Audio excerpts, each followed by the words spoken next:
What's up, wees? Welcome back to Anime Lane, the podcast where we take you down the yellow brick road of anime and have a look at everything it has to offer. On today's episode, we're getting mesmerized in Cure, written and directed by Kiyoshi Kurosawa, music by Gary Ashiya. Released in Japanese theatres December 27th, 1997. It is licensed in the UK by Eureka Entertainment as part of their Masters of Cinema line, and in the US by the Criterion Collection. Then we're solving puzzles in Professor Layton and the Eternal Diva, directed by Masakazu Hashimoto, written by Aya Matsui, music by Tomohito Nishiura and Tsuneyoshi Saito, animation production by PA Works and OLM, released in Japanese theatres December 19th, 2009, is licensed in the US by Discotek. As always, I am your host, Rob Notorious. Joining me once again today is Shaun. What's up? And Melina. I'm in one of the movies. Yes, you are. You You're are, one of the yeah. movie girls. Yeah. What a combo. Yeah. I hope it's not Cure. So I was actually the Cure and Cure. You were Was the there a Cure monkey. in Cure? I don't think. You were the monkey. I was the monkey in Cure. Yeah. So I want to stress, we picked these two specifically to pair up because it was the funniest Yes, thing. yeah. It's basically the same movie. Yeah. Just think Yeah, about it. yeah. Layton would solve Cure in 20 minutes. Yes. Mm-hmm. I state that. Yeah. And there'd be no death. No. You just give Devil Boy a good whacking. Bonk. I apologize if you guys kick your dogs. For some reason, I think Yeah. every dog in the street has just decided to start. Has just descended. Yeah. Yeah. Anyway. Where are we starting? How do we I start? feel like let's just get Cure out. You That's know? smart. Yeah. Yeah. Holy fuck! Whoa! Yeah, welcome to Kiyoshi Kurosawa. I don't feel cured. I don't feel cured at all. Yeah. Well, I'll say it. I watched this with Manuel. Mhm. He loves it. It's his Yeah. type of shit. Mhm. You know, where you're like, I don't know what's going on and I'm fucking living for it. It takes Shout out to Manuel. Yeah. Like, does it take a while to get going? Yes. Little. I Does mean, it like think fucking so. throws you into it. yeah. Yeah, but I Like think- Devil Boy just appears. Yeah. I mean, think it you takes a open with while. murder, then- investigation of said Yeah. murder, and then we just cut to Devil Boy on the beach. Yeah, I did say to you when I was watching it, oh, that's a murder. like the guy just like bonked the prostitute. I was like, oh, that's murder. Yeah. This I is a think this is a movie. I think it might just be his directing style, which is, you know, static shot. Yeah, Long Yeah, static shot. Yeah, I it's, get what you mean. It can feel a bit like in, it's like in a a good way. conservative. I I feel it's like it, Mm, but I- it does slow it down a bit. I 'cause feel you're it's- very natural. very effective and like some very key scenes. There are some Yeah. scenes where it feels like there is maybe a little bit too long. The first beach scene, I think that Yeah. does go Yeah. on for a while, but there are some other scenes like when jump ahead when the cop just shoots like his partner. That was great. amazing. That was Yeah. great, especially the part where like the guy played. The guy who's dead clearly has to move up to not crush his own arm as Yeah. he's being moved. Loved that. Yeah. I'm not going to get into the history of V-cinema and stuff in Japan and the birth of J-horror, because that's where the style comes from, but I'm not going to talk too much about it, because it's a whole thing. You can save that for Another something coming up. episode. Huh? Halloween Lane. Oh, okay.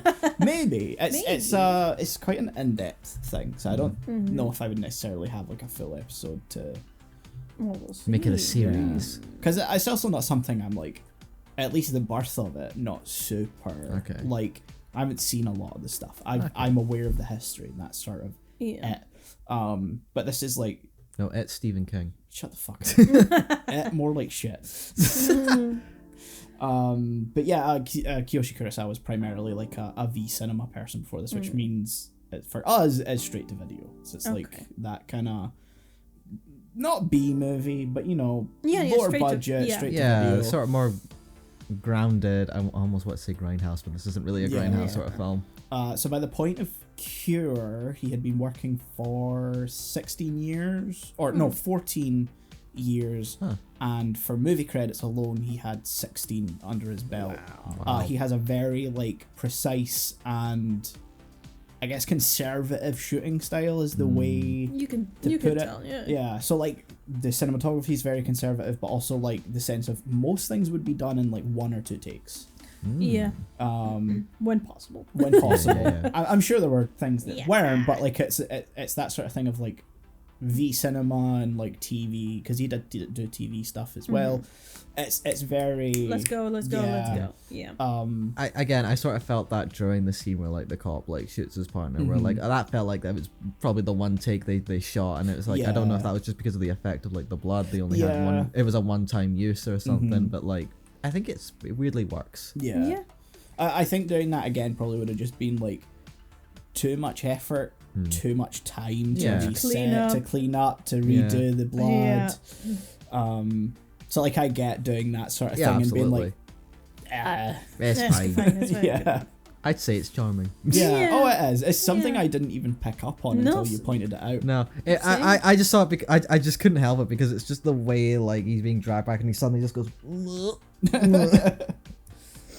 No, I didn't notice that at all. No, I didn't pick up on it either. It could just be me. I was seeing things and that's not actually what happened. It could be like just him getting pulled up like the small little like instep. That feels like that was too far away from like where his face was though. Strange. Well, I don't know. We'll never know. I'm sure I'll be corrected at some point. Please correct. Whenever I rewatch No, I'm not again. I'm not saying please. I just know it's gonna happen. It was just such a journey of a film where you're kind of watching. You're like, okay, and then slowly you're forced to puzzle yourself. And I like watching these types of movies with someone because then it could be like, it's the cigarette, it's the cigarette. He needs to know your name. He needs to know your name before he does it. So that's what he does. See, that's what he does. Don't tell him his name. Don't tell him your name. Don't tell him any name. No names. So you get to like figure this out and be like, has he done this before? Is this different? Where's he going? What's he doing? Yeah. And it's like the way it's kind of structured with like pacing. It's in the beginning it's slow and you start to realize, well, of course this guy's involved, but how? And then you realize it's hypnosis, and then it turns into a who's been hypnotized. Yeah. Oh my God, are we all hypnotized? Yeah. What should I do? What is going on? What is happening? And then it slowly becomes like, what's the plan for like the detective? Because clearly he is like a key figure in whatever's going on here. Like, obviously the main character, so he's gonna be wrapped up. But like, it feels like I keep forgetting like the actual like the boy's name, so I keep calling him Devil Boy. Mamiya. So like, it feels like he's got a plan specifically for like the detective, and we find out near the end it's sort of like he's the new him, I think it's left open. It to is definitely, yeah. I don't know if it's maybe meant to be like like an evil persists type thing. Yeah, definitely. I got that. Like he's very much a representation of just darkness. That's kind of why I called him Devil Boy. Like he's not like a literal devil, but like just sort of a manifestation. He's a devil man. I did want to try and like hold back on that, and I did halfway through the movie go, "Fuck you, devil man, the man who devils." Look at me! And to be devil man, go kill that guy. No, that's a South Park voice. I love the guy's performance though. Definitely. I think that direction, like, it could just be fully on director or actor's choices, but for it to just be so muted, he could have gone, full Joker. And what's your name? No, he just chill. He does talk about society at one point. Yeah, he does. Manuel literally pointed at me. He's like, write it down. He said society. He said he's society. Society. No, I'm not writing it down. I think playing it very subdued is sort of like probably the only way it would work, given that he has amnesia. So like having him be like very boisterous and Jokerish would be, I think, counter to that like nothingness he's supposed to have. I feel like it's more like he's just that in control that like it does like nothing really like he knows like he's gonna get what he wants and he's gonna do like whatever he feels like, so he doesn't feel affected by anything or anyone. He can just honestly at a certain point it almost feels like he's never had amnesia at all, and he really is just fucking with them. Yeah. But I don't know, it's that much up to interpretation.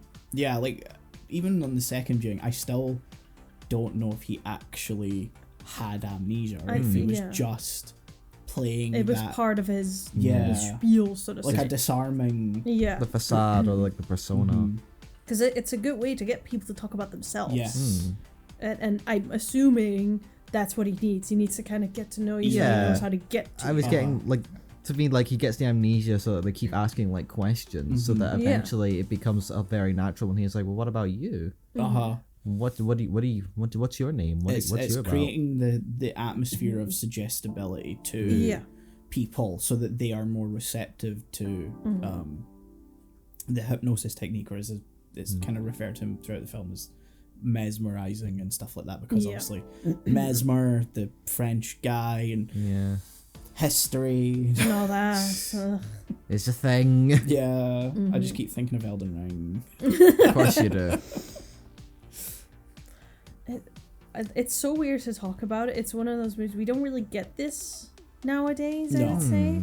Where, you know, I think open-ended is something that we just don't get as much, because we kind of crave the catharsis of... Cinema doesn't trust its audience to...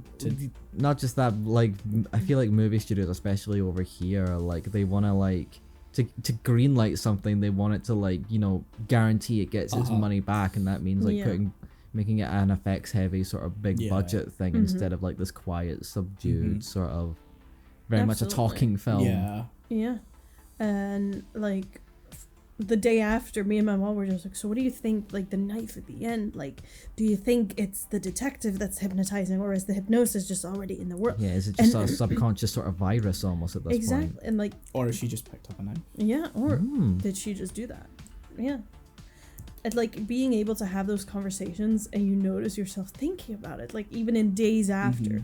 I fucking love that, and I miss that. Yeah.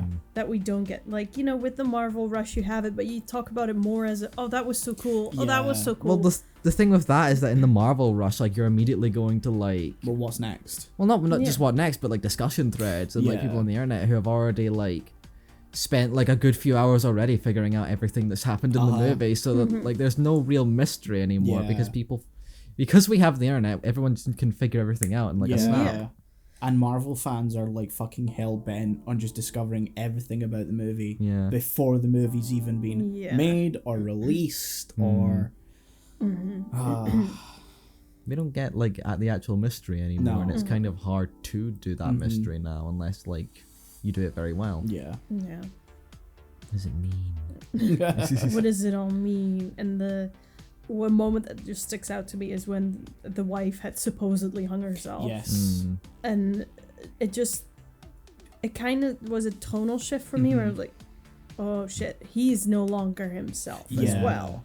So it's like, we cannot even trust him, even though he's our protagonist. And so what has happened to him, we don't fucking know. I think it's like, for that, I think he's because it's mentioned throughout the film that he's like working too much. Yeah, I think it's very much like he has this mental break because he's just pushing himself too hard. He's too obsessed with the case.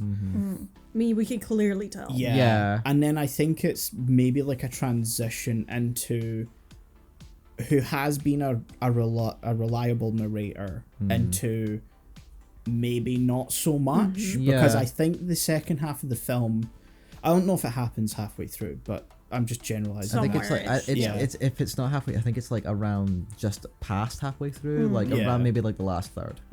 So the last half is sort of like a bit more confusing and intentionally so, where certain things happen and you're not sure who did what. So like there's the scene where he goes back to the mental hospital or whatever where Mamiya's being held, and like it turns out he's escaped, and there's, you know, the body in front of the cell, and it's like the way it's cut, you're not sure if the detective actually killed that person and let him leave. So I think it's like a shift into unreliable narrator, even though he's not necessarily narrating the film. He has our main protagonist, and we follow kind of mainly his perspective. And then you have like the doctor guy who kills himself. Satsuma, I think. Maybe something that's his name. Yeah, something like close that. enough. Like he kills himself because he realized shit, I've converted. So to say. Or like he thinks he's spoken to. The way I interpreted that is that because he's handcuffed himself as well, it's like he tried to stop himself, but then the urge just came anyway, so it ended up just doing it to himself. Well, the thing with the handcuffs for me is that I don't know if that means it may have been someone else, the detective. The detective, yeah. Yeah, because like which I love the moment where you see the X on the wall of someone we thought we could trust. Yeah. Or like, oh no. Yeah. And the way you could just see it in like character wise, he's like, shit. Yeah. I didn't even realize. The way like it helps me focus. No, I didn't mean to do it like this. And like you can see him sort of panicking as he's realizing himself, oh god, it's me, I'm next. Yeah. So I did have a thought about it, like, oh, the handcuff is weird. Yeah. Because that also happens after the conversation with Mamiya in the cell, where like he keeps the lighter away from him, but then the water turns the lighter off. And it like starts dripping, and we've seen with the doctor that he can also use the water. Yeah, anything that's I assume, I think it's rhythmic. Yeah, rhythmic or consistent or something like that. So like it's kind of left vague whether he succeeded in hypnotizing him. So like that's where I'm like, did the detective kill the doctor guy? Because he wasn't Did he let carved, him free? Right? We don't see the body. Yeah, we only see like No. his feet and stuff. So because that's what I was questioning. I was like, oh, because if he X'd himself, like slashed the X into himself, that would say something. But then we also got to remember him seeing his wife. Yeah, Hung. X'd. Yeah. No, hung. Oh yeah, and at the end, her in the chair. Yeah.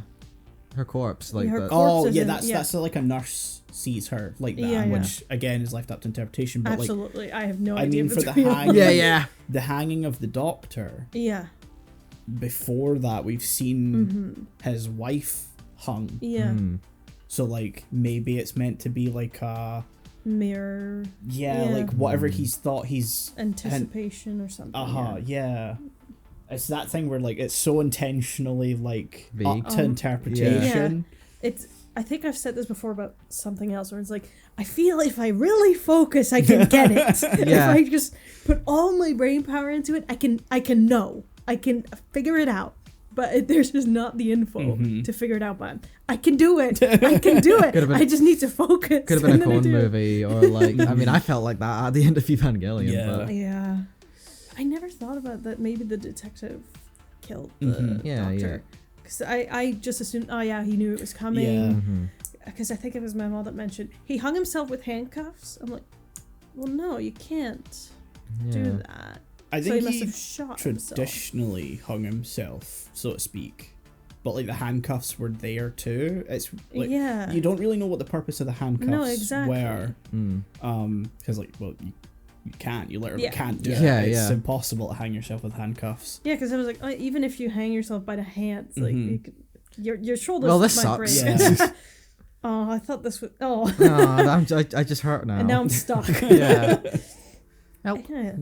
There's just so much left unsaid that I love. Yeah. And I love the way he killed Devil Boy.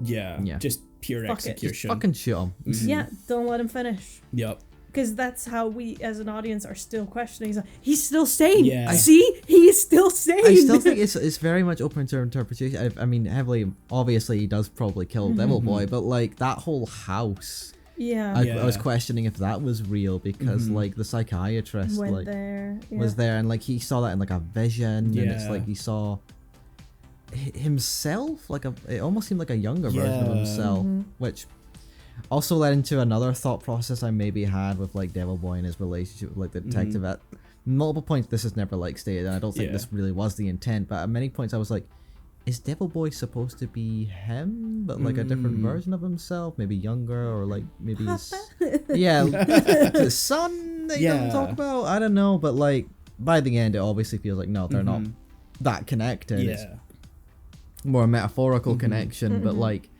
with him appearing in like the Vision House, it's unclear what's real in that scene. I'm assuming he did kill like Devil Boy at some point, whether it was just in this way or some way else, but like again there's so much left to interpretation. Who really knows? Along with that sort of A or X thing, was that like what really happened, or did he see the X somewhere else? The monkey was sort of shaped like an X. The weird thing about like the execution of Devil Boy is it's the one time where it comes close to like there's been the mention of like a missionary type thing, and that's what they think Mamiya might be and stuff like that, like a missionary of evil type like thing. some sort of cult, maybe. Exactly. Which goes into actually what the film was originally meant to be titled. It was titled Cure later on before release because it was originally meant to be called the same word as missionary in Japanese, but it was going to be evangelist in in English.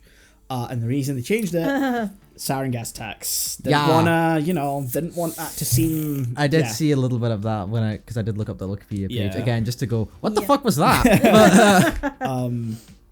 But it's the one though, that scene, and then at the end where he executes him, is the only time it becomes sort of Judo-Christian religious. I was going more general, just sort of cult. No, I think it's definitely Judo-Christian because like it's the scene where he shoots him before he can finish making the cross is the only time it's close to the cross being a cross. Okay. Because it doesn't look like he's gonna do a cross. It looks like he's gonna do a cross, like a Christian cross. Rather than an X marks the spot cross. Yeah. And so I was sort of thinking about it in the sense of like everything's kind of open to interpretation, is like, is that cross some kind of misinterpretation of the Christian cross? And the placement of where it is on like the neck and stuff, it's like you have the whole Christian thing of like I don't know, I didn't Father, the Son, and the Holy that's it, where they touch their not sounds weird. You're doing the action. People who are listening, you'll know. Where they're doing the action. Where's Manuel? We need him. You'd be able to help.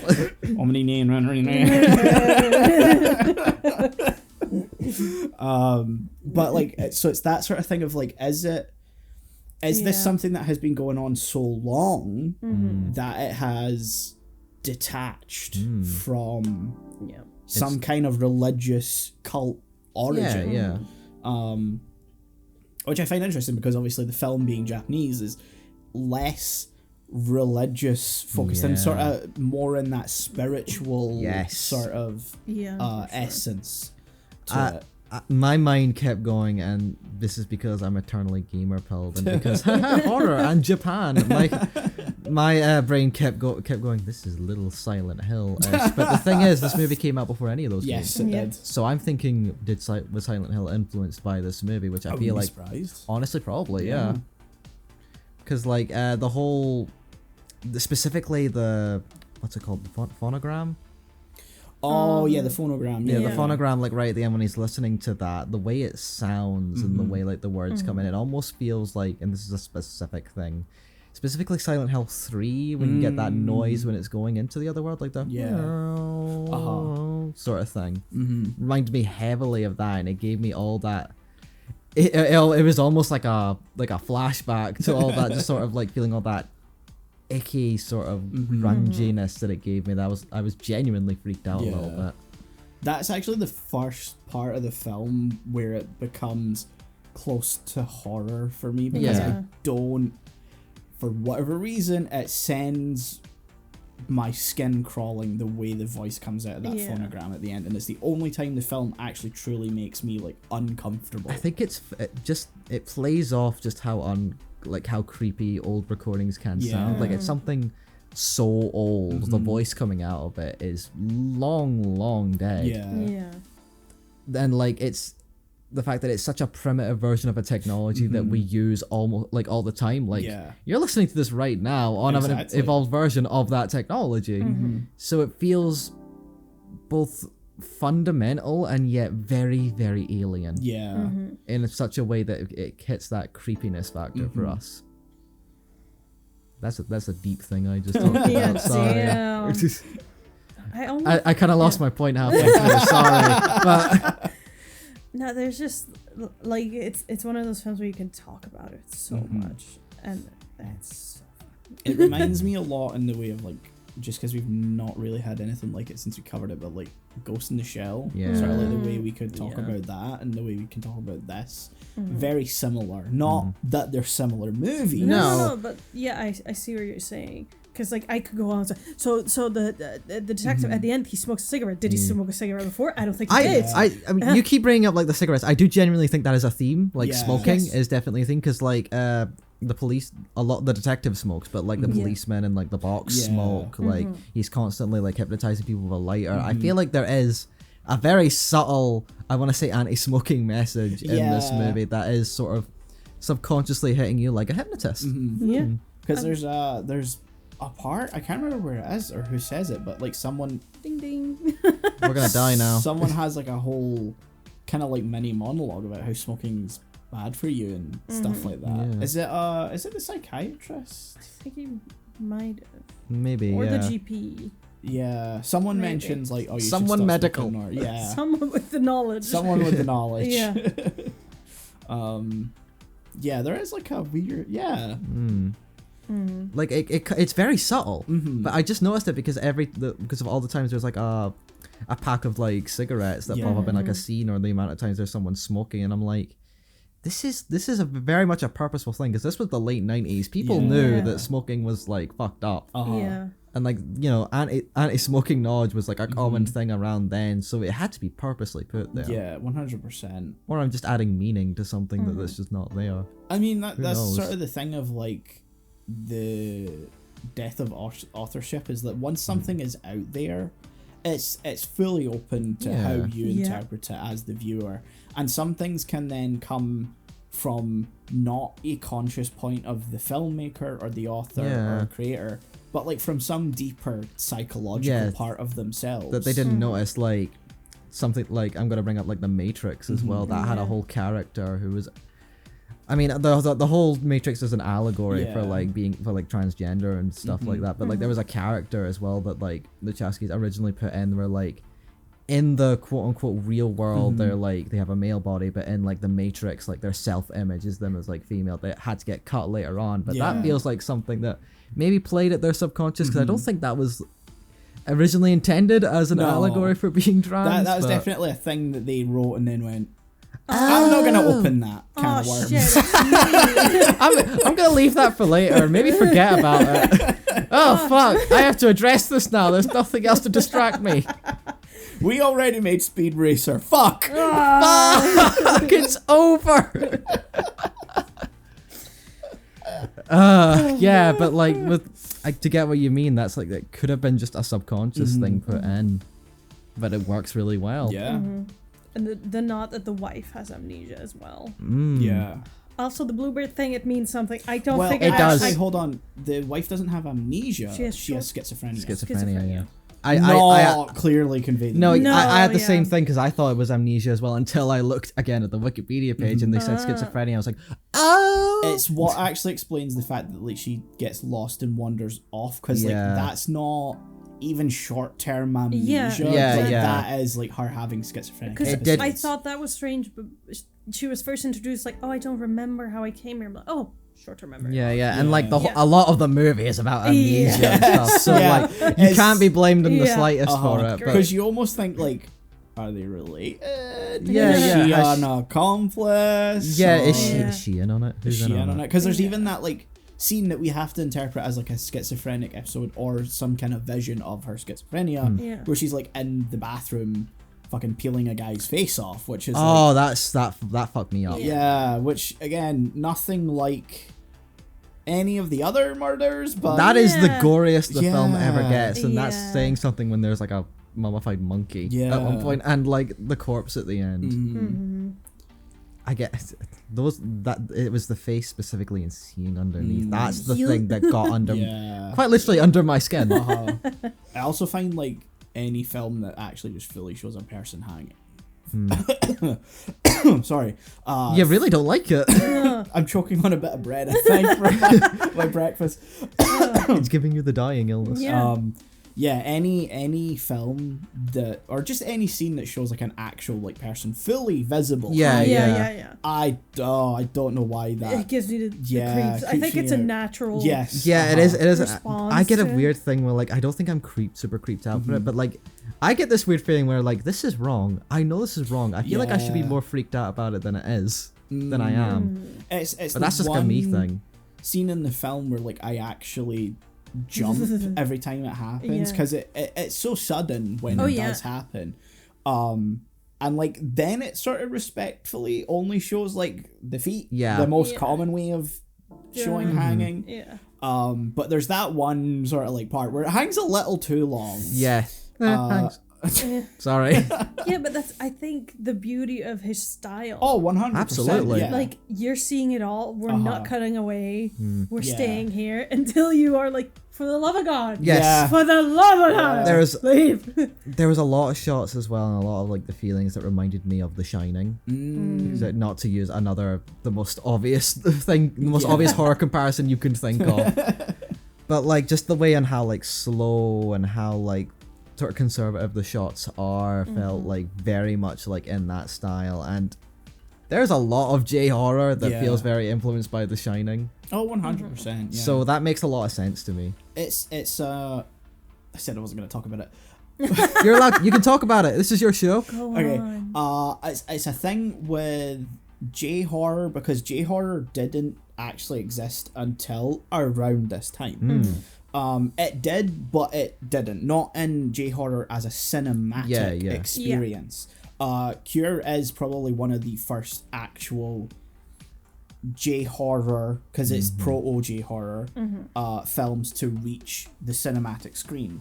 And what would come later is The Grudge, and then Ring, and stuff like that would happen. What you'd typically imagine. Yeah, around that time, exact same time.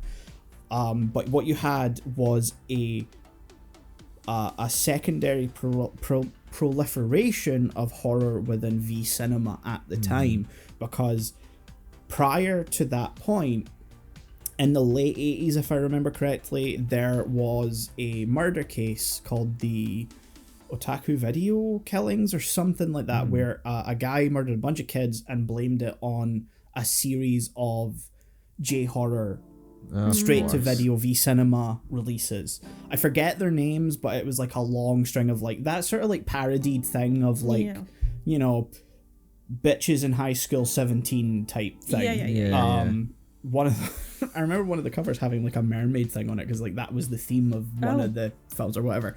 But they were gory, they were really like experimental. Like one of them had like full like body being fucking cut to pieces and shit like that. So like really intense horror, which again for the West has a similar experience of like that was sort of straight to video B movie, unlicensed, unrated movies would have that sort of thing. And so that happens with the Otaku Video Killings, and the main distributor of V cinema at the time for J-horror specifically was like, we're not gonna, just to avoid anything, we're done. Yeah. And so then you had stuff like later Kiyoshi Kurosawa films for V cinema, and like there's a one specific one, I can't remember the name, but it was like, it redefined horror within V cinema because it was more constrained, it would leave more to interpretation, less visual up front, and more, it's like paranormal horror where it's the less you see is the more intense and more scary thing. And so then Kiyoshi Kurosawa sees that and is like, oh, that's great, I'm gonna start doing that. And then you have Cure, and then you have Ju-on, The Grudge, The Curse originally, then the Grudge, and then you have Ring, and this this re-proliferation of horror, but it's recontextualized into a more restrained version, which you can kind of put down to The Shining recontextualizing horror in the West too. So it's either parallel development, which does happen all the time, yes, or it's you know, the cycle of inspiration. Absolutely. Sorry, weird little no, go ahead. history tangent I didn't expect to go on. I feel like it was inevitable. I don't have the names of these films to mind, unfortunately, so like I can't point to the specific things, which sucks, is why I didn't really want to tear into that tangent immediately. You can redeem yourself in Halloween. I may revisit that idea. Yeah, exactly. That feels like when you can like let cook. Because we are sort of scraping for ideas for Halloween. Shut the hey, fuck no, don't up. say that. No. Yeah, is there anything else we wanna? This is a type of scream at screen type of movie for me. What? Like where you're like, no, don't do that. Yeah, Don't do that. absolutely, Don't do that. Don't tell him your name. Don't open that door. Don't tell him your name. Don't tell him your name. You were almost a jewel sandwich. Especially during the fucking press conference scene. Oh yeah, Where the yeah. guy was like, I think you're doing this. You should answer my question. Just stop. And what's your name? And what's your name? What's your name? What's Fuck your you! name? Fuck you! He just fucking yeets him in the background of the shot. I mean, I can't blame him at that point. I would also be like, just shut the fuck up. yeah. But see, that's like, I love the comedic beauty of wide shots. Yes. I also think it's like that J-horror aspect of like perfectly blending light amount of comedy. It's something that Asian cinema in particular is really good at, is weaving comedy in every single genre so that it just gives a nice amount of texture to whatever you're watching. Whereas here, we do it real cringy. Real bad. Yeah. It's one-liners. You didn't see that it's, coming, did you? Well, that just happened. Yeah, we're not good at it here. Sure. No. Or it's like a reference of like, oh, I've seen Scream. Like, okay. This is just like the movie Scream, isn't it? This is like thinking you like I've that. watched Nightmare on Elm Street. Yeah, so have I. You're not that fucking. You're not that special. Please and just enjoy your world. Stop being embarrassed by your own fucking concepts. Yeah. So scores then? Yeah. There's only one thing I want to talk about real quick, and that's just like some of the shots I really liked was when they're in the sort of dream bus. Like, yeah, I wanted to bring up the dream bus. Yeah. Go for your. No, okay. I kind of lost any seriousness now. I feel Sorry, like no, go to the dream bus. Yeah, but in the dream bus, I'm not entirely sure I fully got what those were. Here's the thing. It's meant to be a bus. I feel kind of embarrassed asking now because you're both laughing. It's so funny because it's not a dream bus. It's just a bus, but it's clearly the only shots in the film shot in a studio. Yeah. So hold on, now those are supposed to be a normal bus? Those are just a normal bus. Yeah. Fucking hell. It's just shot in a studio with really weird lighting. And shit. I genuinely, Yeah. honestly thought they were supposed to be some sort of visions or dreams or whatever. No, I didn't notice it until the second time I was watching it because I just sort of like, in the first version was so in the first viewing I was so in it. Oh yeah. That I was like, this Bus. feels like it's just interpreting like a conversation he's had or like some kind of introspection, especially when he's on the bus on his own later. And then the second viewing I was like, oh no, it's like this is the only thing they didn't shoot on location, and so it just looks really out of place. Okay. And the way with the color, it's like red. With the way it's like it comes into the film as well, because the first time it happens when he's like with his wife, it's right after he's like watching her like when she's sleeping, and then he looks to the knife. So I thought it was like, oh, he's imagining a last sort of goodbye, and it's like a strange sense. And then when it comes back to him later, he's alone on the bus. Yeah, it's to be fair, my mind did go to Evangelion again and go with the sort of hell train that like pops up in that. Yeah. So there's that connection for my brain.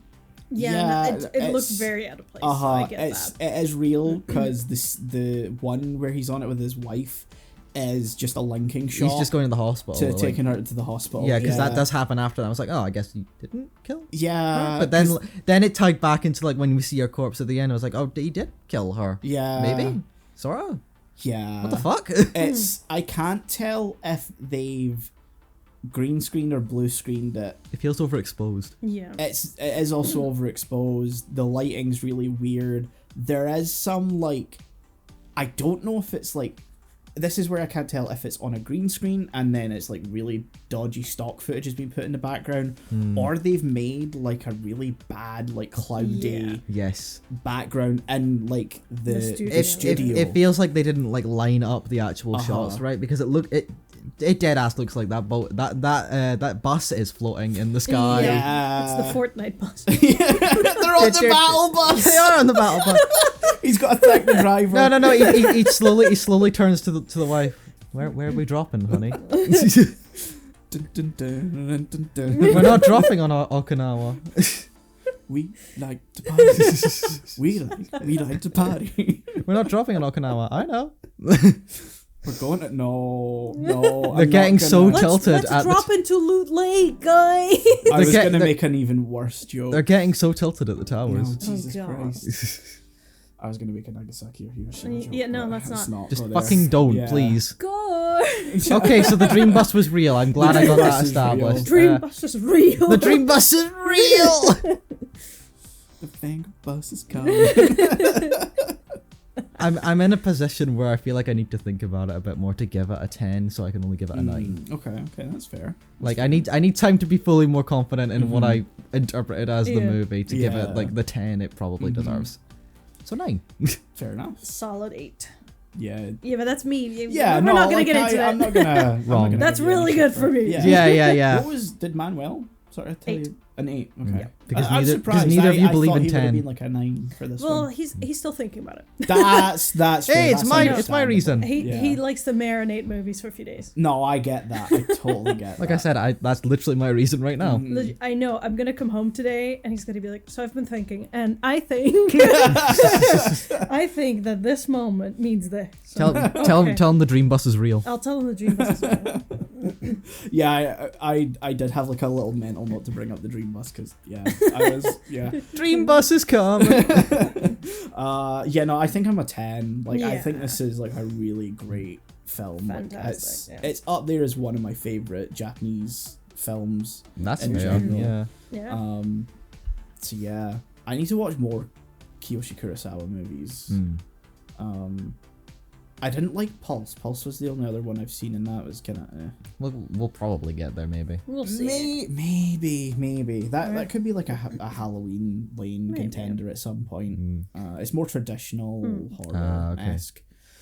But yeah, no, 10 out of 10 for me, 100%. Like I didn't even need like any time to think that through when I first watched it either. It was like immediately to the letterbox, 5 stars, like Done. You got 10 minutes into the movie and we're like, this is the greatest thing of all time. No, legit. See, when that title screen came up, I was like, Yeah.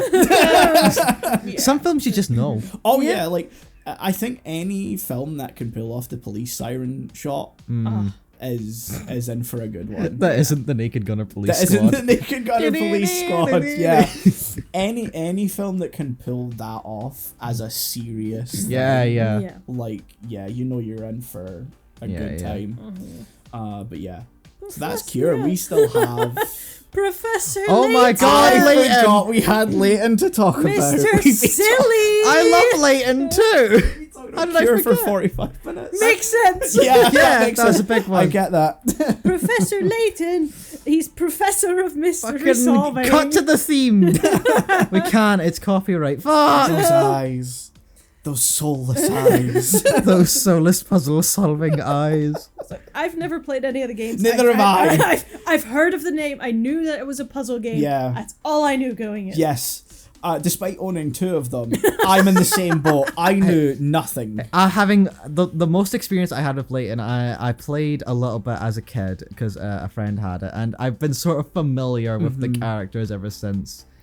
And that also extends to this movie a little bit because a friend of mine had this movie on like DVD as a kid, and I never watched it in full. But specifically, I remember watching like the first puzzle sequence, basically. Like, and what? No, it's just I'm thinking of the puzzle sequences. They're Layton's just like. Okay. Yeah, but I remember vividly like the numbers coming up on the screen, like the voice going 0, 0, 1. I was like, you can just say 1, man. Yeah. You don't need to say 0, 0. Did you watch it dubbed? Yes. Okay, so, and the Japanese one, they don't do 0, 0, 1 No. or anything. The guy specifically goes puzzle 0, 0, 1, and I'm like, Pretentious. dude, Fuck. I don't think they like announce it like that. I think you see like the 001 come up, like it does it visually, and then they just say like for our first puzzle. Yeah. For the next. It's very Squid Games though. Oh, absolutely. Especially the voice has that cadence to I mean, it. he has an army of masked people to kill people for him. Well, that's the thing. I for the entire time, the beginning, I was like, these people are dying. No, turns out they're just a This is like this is a kids movie. Yeah. That's Like, why I was was so confused. I was like, we're a few minutes in and we're killing people? We're killing? I sort of assume that, like, if it's, like, they're being dropped into, like, a bottomless pit, they're probably going into, like, a chute or something. Yeah, because I was like, okay, maybe a chute. And then the fucking boat blew up and I was like, okay, not a chute. Not a chute. Submarines, we're good. To be fair, I did also have that thought because, like, I did rewatch, like, Squid Game season 1 not long ago, so I see them dropping and I'm like, oh, they're just dead. Yeah. I forgot how much it was basically Squid Game before Squid Game. Yeah, like 10 years before it came out. Yeah. Again, Layton would have solved it in 20 minutes. Yeah. What if I just don't? We shoot you. Oh. I do love that there is unapologetic sometimes where he just knows. Yeah. With no reason, he just fucking knows. Yeah, it's the very Sherlock. Yeah. But, like, to the tone where, like, Sherlock at least tries to, like, give you some bullshit over how he figured out. Layton's just like, I know. I was having this funny thought at the first puzzle. It's like, you must look at the oldest thing with your eyes. Yeah. And then they're like, ooh, there's so many specifically objects. worded in a way where they don't say on the ship or in your surroundings, just the oldest thing you can see. What I thought was, like, Professor Layton's, like, looking at the moon, other people looking at the moon, and the guy was like, oh, fuck. Shit, it was meant to be that fucking to the hallway. And I was like, yeah, the moon. Yeah. And every puzzle, they're outsmarting his puzzles. He's like, yep, you're right. That's what I was going for. That's the biggest crown. Fuck. Who made the boat a crown? Who did that? I asked you to look over the puzzles, and you didn't think to tell me the boat was a fucking crown. Fucking piece of shit. No, I've got to blow it up. I've got to blow it up. Idea of some kind of, like, mystery film like this where the investigator, detective, professor person just consistently outsmarts them to the point they have to just go with it. And I love that idea. Yeah. Glass onion. Actually, yeah, no, you're right. That there is you the go, plot of Glass Onion. That is actually what happens in Glass Onion. Because everyone's just like, why is he here? Yeah. And then you get to the end of the movie and it literally goes, we don't know why he's here. Yeah, and then it looks like, it's so stupid, it's so dumb, it's genius. And, like, Blanca's just like, no, it's just dumb. You don't get it. Fuck you. That would just be beautiful. So, yeah. There's probably a Layton game that follows something like that. That feels like in tone. Because it's constantly, you know, the classic mystery of, oh, it's obviously something like this. Yeah. But actually, it's something like this. Like, there's always the misdirect in it. And it'd just be so fucking funny. And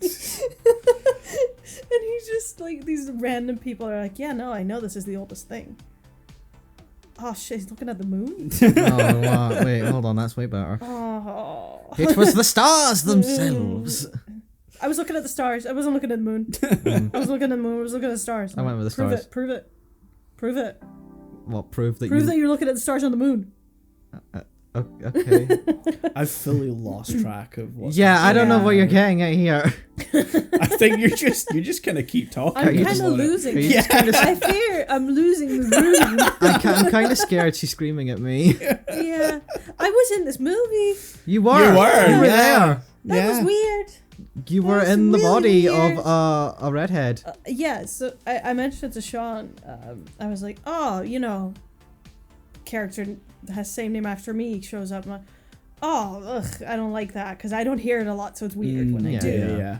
You know, if I had a nickel for every time this happens to me, I'd only have 2 nickels. But it's strange that it's happened twice. Yeah. What was the first time? Black Widow. Yeah. Oh, yeah.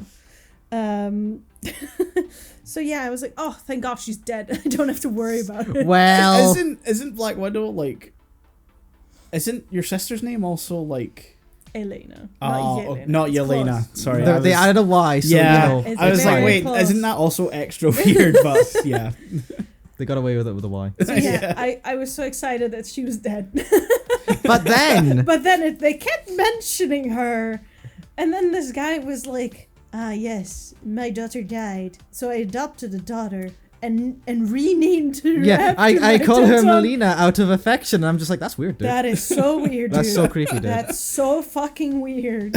Even if you're not somehow the big bad, which I'm pretty sure you are, this is still fucking weird, and I hope you're going to jail. Yeah. Yeah, Brian May, that's kind of odd. Let's move on. Let's move on. That's really fucking weird, dude. Yeah, that's where it kind of lost me, and I was like, you are definitely part of this in a bad fucking way. I will say, when it was first revealed that, like, she came back to me in the body of a 7-year-old, I was like, yeah, that tracks for the series. That's so funny you mentioned that. That's not how it's worded in the subtitles at all. They just sort of like, oh, I think she just says she came back, and like that's the end of it. Yeah, I find it weird to point out her age. Yeah, like, they make a point to say she's 7, and I'm like, we can see she's a child. I guess the dub's trying to like emphasize a point I didn't pick up on until the end, where like it's revealed she's in her body, that she's like a full grown ass woman. I just sort of assumed she died as a child. Because the photo on his piano is also a child. No, I think it was probably to emphasize that, because I thought she was like a full grown ass woman like the whole time. Because like when you mentioned that, I just thought it was funny that they felt the need to mention it. But now I think about it, maybe they could have. Yeah. Because I did think for a long time, it's weird that she's like that close of a friend with a young girl. Because I was like, oh, you know, Janice. Yeah, Janice is friends with the daughter of a composer. Yeah, makes sense. You know, it's sweet. It's a bit weird, but I get it. Like, oh, she was always at rehearsal. Yeah. She was such a cute kid. She was so sweet. Shame she's dead. Yeah. No, she was fully grown fucking She was a adult. fully grown woman. Yeah.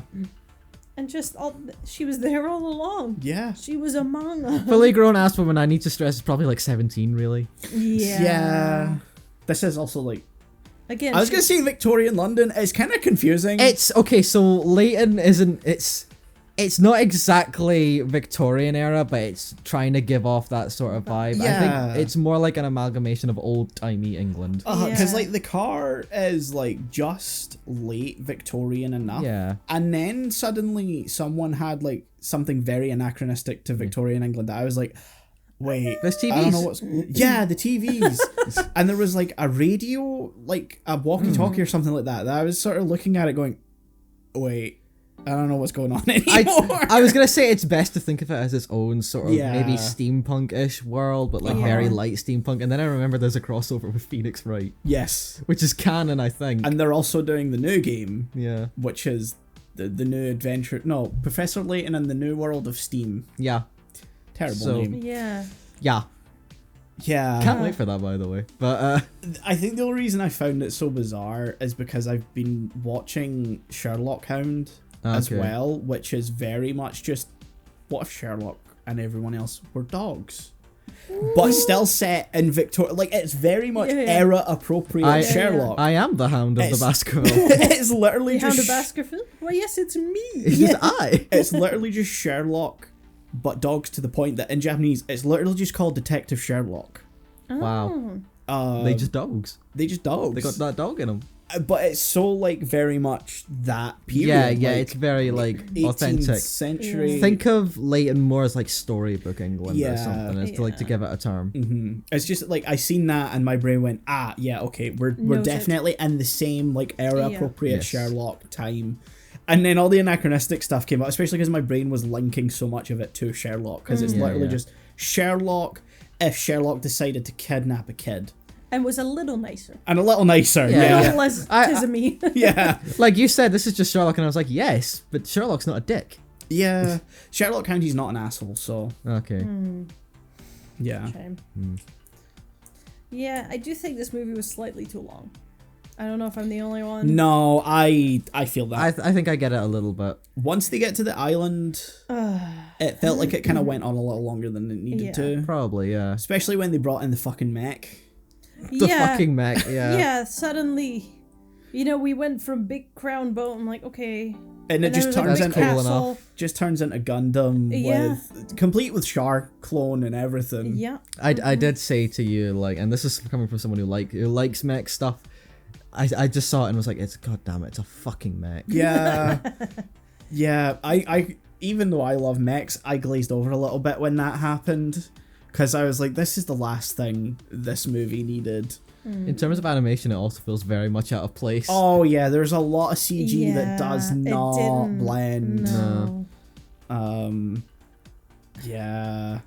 Also, they have this big mech thing, and then what do? They just have Layton and Descall fucking fencing. They sing it to death.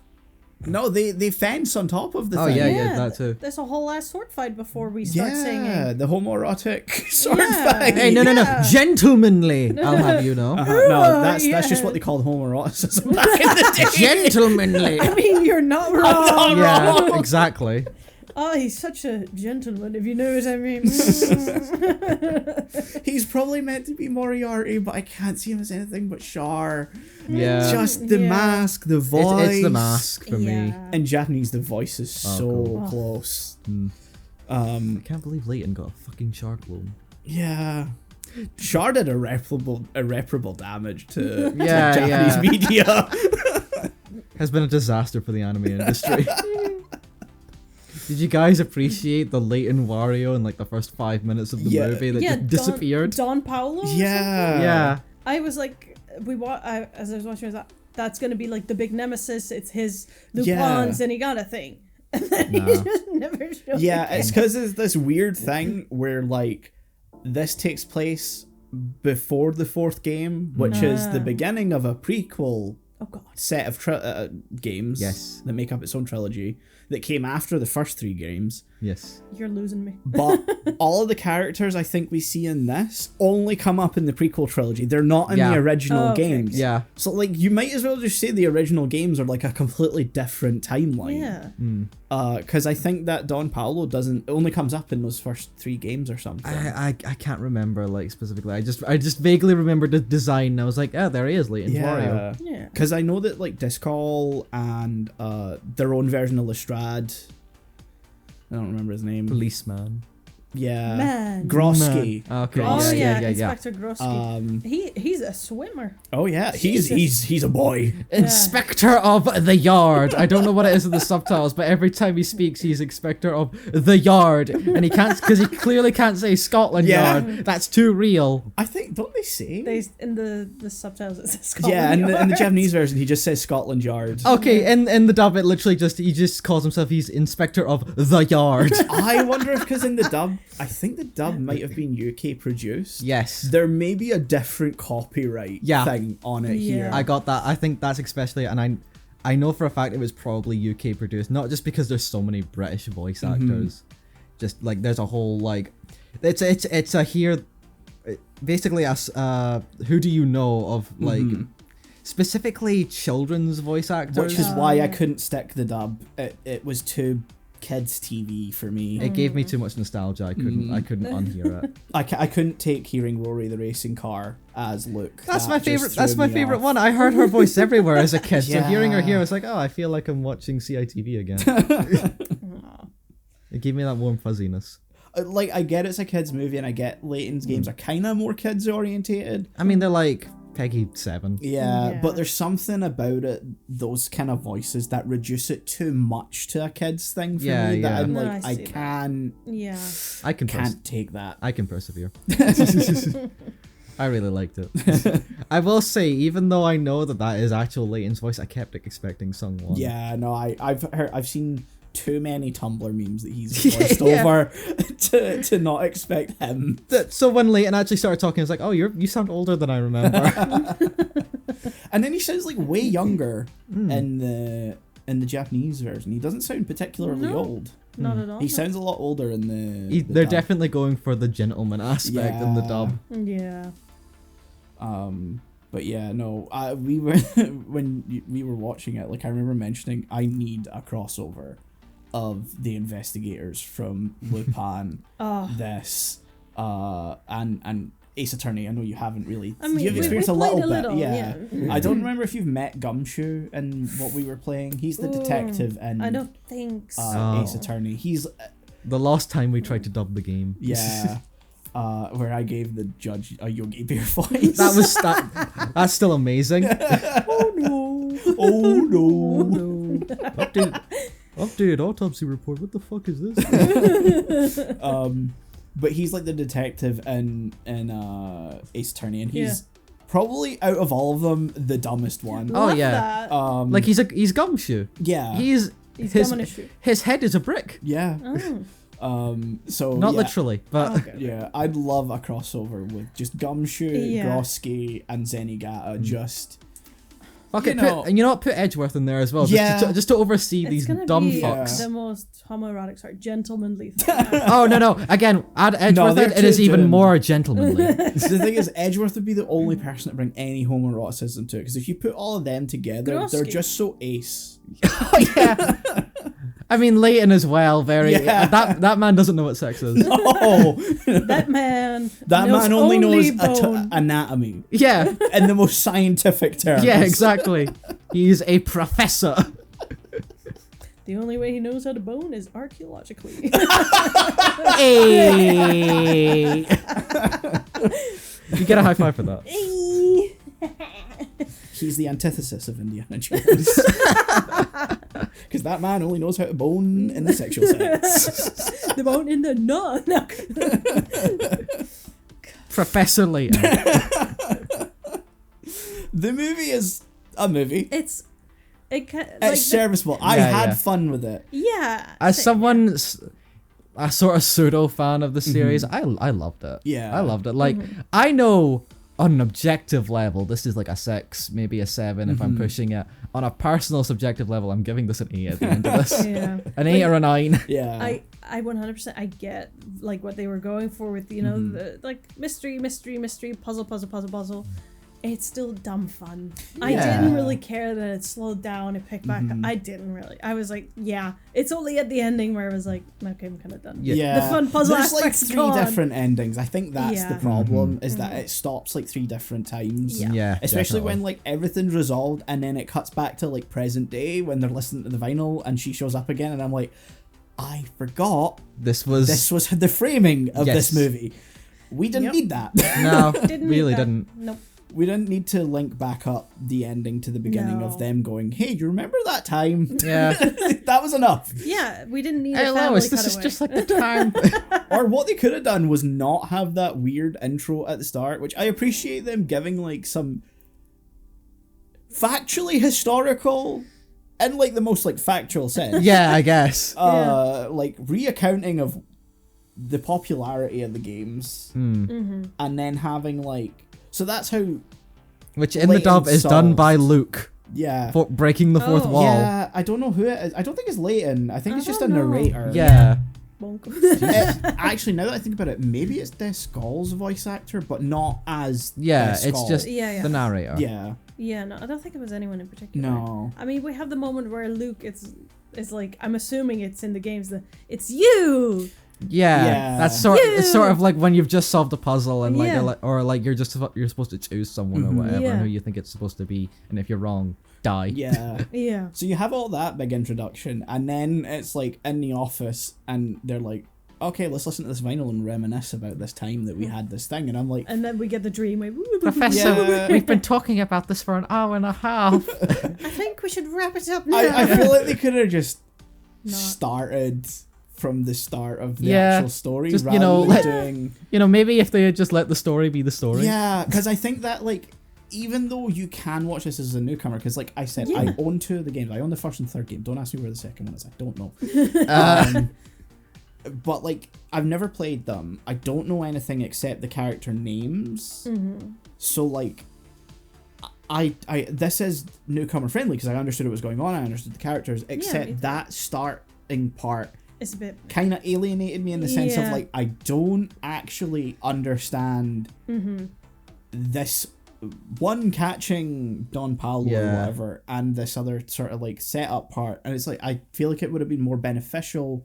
Clearly, this is a targeting people who are not fans of Layton as well, to just start where the story starts instead of sort of paying some weird homage to the game. Who are you?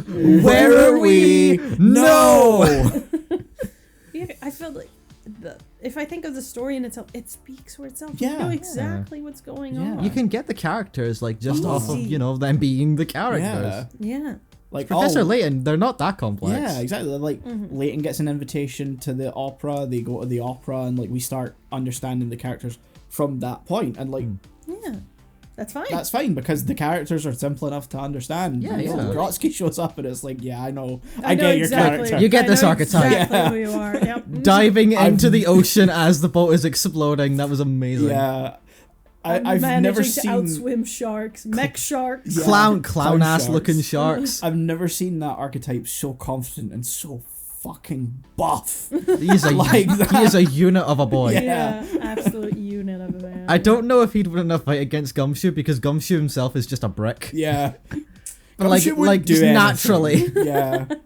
Gumshoe's that stupid, he just wouldn't do anything and Grotsky would lose. Like, I think he'd just sort of hold him back like, are you okay? Do you want to just stop that?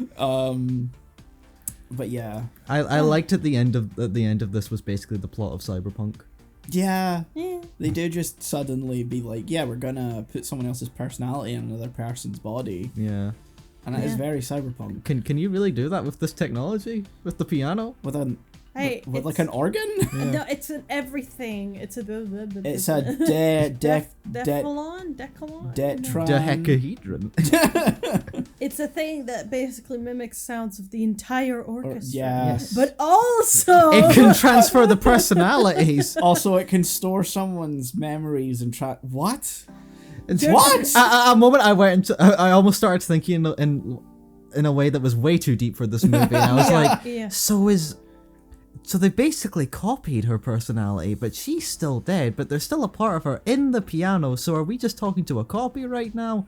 In the body of who's Janice? This is really cyberpunk. Yeah, it's that's also very Soma. I don't know if you've ever played that game. No, but I need to. It's good. Yeah, but like that was when it was going super cyberpunk, and I was like, they don't want me to think this deep. No. It's supposed to be literally just her bouncing around Yeah. bodies and not like a clone and the originals died. Yeah, because like technically whenever she's copied into someone's body, she should not have a continuity of memory if it's the same set of memories Exactly. being Yes. copied anyway. But they take the person and put it there. Yeah, and also Janice is still in there. She's Yeah. just suppressing herself. Uh-huh. Yeah. I don't think we should be thinking about this. No, maybe we should just watch Mickey 17. Yeah. That's the plot of Mickey 7? Kinda. It's more Is that why there's 17 of them? Yeah. Yeah, he's an expendable person on a Okay. space mission, and so like that means that his memories are like copied into a meat brick, and I don't mean that in a metaphorical sense. I literally a meat brick, Yeah. A brick of meat. a brick of meat. Yeah. And then anytime he dies, it's like updated like weekly or something like that. Yeah. And when he dies, like he's printed a new body, and those memories are uploaded into that body.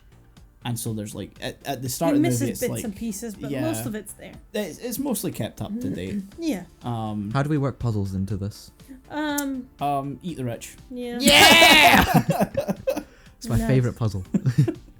I think the best description I've seen in the movie for Layton, sorry, not Mickey 17, for Layton is that like it's a game's cutscenes all cut together without any of the puzzles in between, Oh yeah. and like In a good way. I'd say. in a good way, but also I think it explains some of the flaws of like the pacing of Yeah. the movie, Absolutely. Yeah. where it feels like whenever he does that little thing, The Mind Palace the Mind thing. Palace thing is very much like I should be doing a puzzle right now, but I also feel like anything in between, I feel like I should have been doing a puzzle or something, you know, pointing and Yeah. clicking and understanding the environment or something like that. I don't know if that's what you're doing later. This is the Professor Layton game, but you have the power of the ultimate hint coin of this is the answer. Yeah.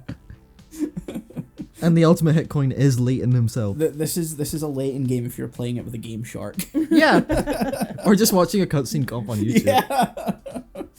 The only way I've experienced Assassin's Creed 3. Yeah. Yeah, so I guess scores, because we've been Yeah. going for an hour and 10. Goodness. I've explained. This is on just a movie by itself level with no attachment. This is probably like maybe a 7 at best. Personally, I'm giving it an 8. Nice. Yeah. A 6. That's Yeah. Yeah, it was like I'm- fun, enjoyable. fair. I mean, as fuck in- you, fuck you. This is my Yeah. childhood. I think we've talked about it. It has its flaws. It's just dumb fun, Yeah. and it does dumb fun good. Yes. So it's nice. I'm also in the camp of a 6, and I think it's also because like in terms of like a game, I'm sure Layton is novel and fun, and I'm gonna play them. That's sort of my big takeaway from this is I want to play the games. They're different styles, but I feel like if you enjoyed Ace Attorney, you're gonna enjoy Yeah. Layton. But also in terms of the anime sphere, I'm not necessarily sure Layton Fits. needs an adaptation because there's already several Sherlock, Yeah, either that's direct true. or adjacent adaptations, Absolutely. and Lupin exists.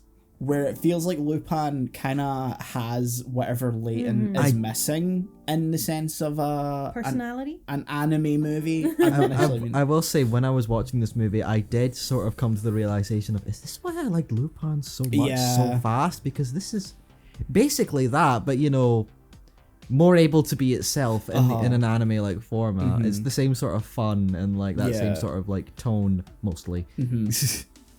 That like that might have been why it gripped me so fast when we first watched Cagliostro, and why I really like Lupin today. Because like I think even the sort of mid Lupins probably edge this out for me a little bit.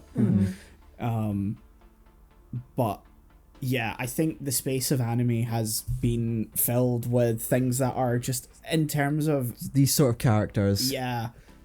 a little more fun and interesting. Yeah. I'm sure Layton works as a game completely well and fine and is fun, but I think in terms of an anime movie, I'm sort of, my biggest takeaway is Why? I maybe would have preferred to have played a game version of this. Oh, well, I guess that was the ultimate point. Yeah. But like, your anime adaptations shouldn't just be a service of playing the game. But yeah, so 6. It's still fun. I still enjoyed it. I did think it was a little long, even though it's only an hour and 40 minutes or whatever. Yeah. I do rate the theme a straight 10 though. I love that theme. So yeah, I guess that's this episode of Anime Lane over and done with. We will see you guys. What a pairing. Yeah. I forgot this was also the episode where we talked about Cure. What a fucking different. Holy fuck, we really did silly. that. Silly. We're funny. We'll see you guys next week. Bye. Bye.